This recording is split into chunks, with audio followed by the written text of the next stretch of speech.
Do you see a lot of work being done in the realm of federal government connecting or working with the state governments, because state government budgets too are a very huge component in the scheme of things in the economy? Absolutely, absolutely. I think there has to be, you know, a lot of the focus tends to be on the federal government, but I believe that we, the people, also need to shine our searchlights on the states and by extension the local governments. Every single state in Nigeria has sufficient capacity to be financially and economically independent, but they are not delivering on that promise.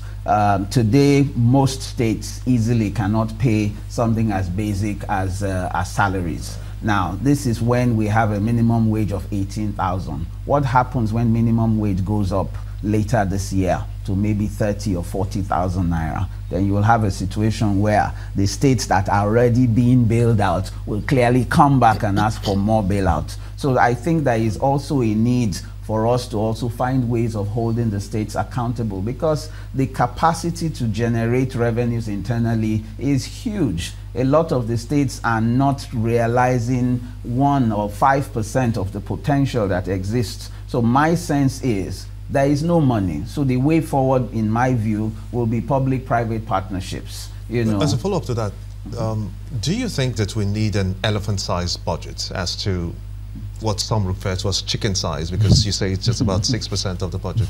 Do you really need an elephant-sized budget to see that things are moving, or what factors will come into play to ensure that if we need that, that is achieved? Well, I will submit that we should leave the budget at the chicken size, because really and truly, the bulk of economic activity anywhere in the world is largely private sector driven. You know, so let the government's participation in the economy remain as is, but let it just create that environment. So I mentioned PPP earlier. Yeah. You know, Lagos-Ibadan Expressway is costing we, the people of Nigeria, 230 billion naira for a road that is 120 odd kilometers. Government has no business spending taxpayers' money, 230 billion of it, on one road. The private sector, and there was some concessioning in the past, it did not work out, but that does not mean concessioning as a model is flawed. You just need to tighten it up and make sure it is properly implemented. You know, the Ministry of Works, Power and Housing has, from the old budget, 550. And of that, you are planning 230 on one road. And we have other roads across the country. So every economically viable road should actually be concessioned. We have an ICRC that is supposed to superintend the activities of the concessionaire to ensure that they play by the rules. So government really should not be spending money it does not have, borrowing money to spend on things it can otherwise achieve by bringing the private sector partnerships into play. If I may come in here, you bring about the state and how they play in line with the budget of the federal government. The states also have their budget. Chimlin asked you that question. But if you look at the state's budget as against their internally generated revenue and what the government is going to be sharing with them, how do you think this will play out? Well, outside of 3 or 4 states in Nigeria today, the remaining 32 odds are 100% or 95% at least dependent on statutory allocations. So if oil prices move in a different direction, all the states are in trouble yet again. So with the federal government having most of its generated revenue spent by itself, correct, how would that play out for the states? Well, the Constitution says, this Constitution prescribes a sharing formula. So federal government should keep, I think, 57%, and the balance of 43 is shared between the state and the local governments. So by law, they should get what comes to the pot. The challenge is, if what comes to the pot is very little, then they are all in trouble because they are so dependent on that central funding.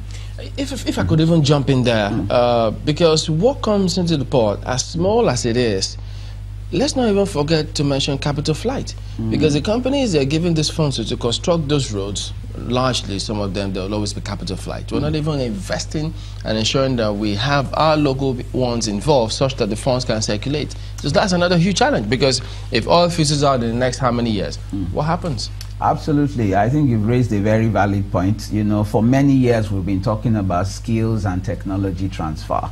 You know, there is no harm bringing in foreign expertise where such expertise is lacking locally. But there must be a deliberate plan to say, okay, foreign expertise come, but you can only be here for a maximum of 5 to 10 years, and you must ensure that as part of the terms and conditions of you coming in is that you must create local capacity. So the Local Content Act in the oil and gas industry is an example, and that's a way. So we should have something similar across all the critical sectors of the economy. And then the big one too, this is an election year. I mean, we're going into that stage. Implementation, because I think I heard the former Minister of Trade talk about, look, when it's an election year, little gets done.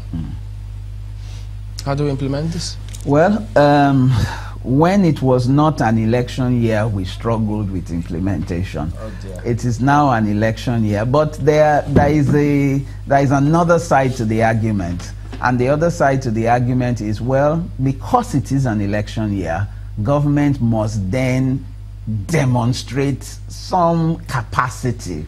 Government must deliver some goods and some dividends. So the other school of thought, if you come at it from an optimistic perspective, is that government is now going to be forced to deliver on a few things. So let us hope that that is what will happen. Okay, we'll hope, because the processes are still the same. Procurement process, how long it is to take before, I don't know. But we'll hope positively too that those things get done. Thank you for coming on this morning. By Ultimate, a financial consultant.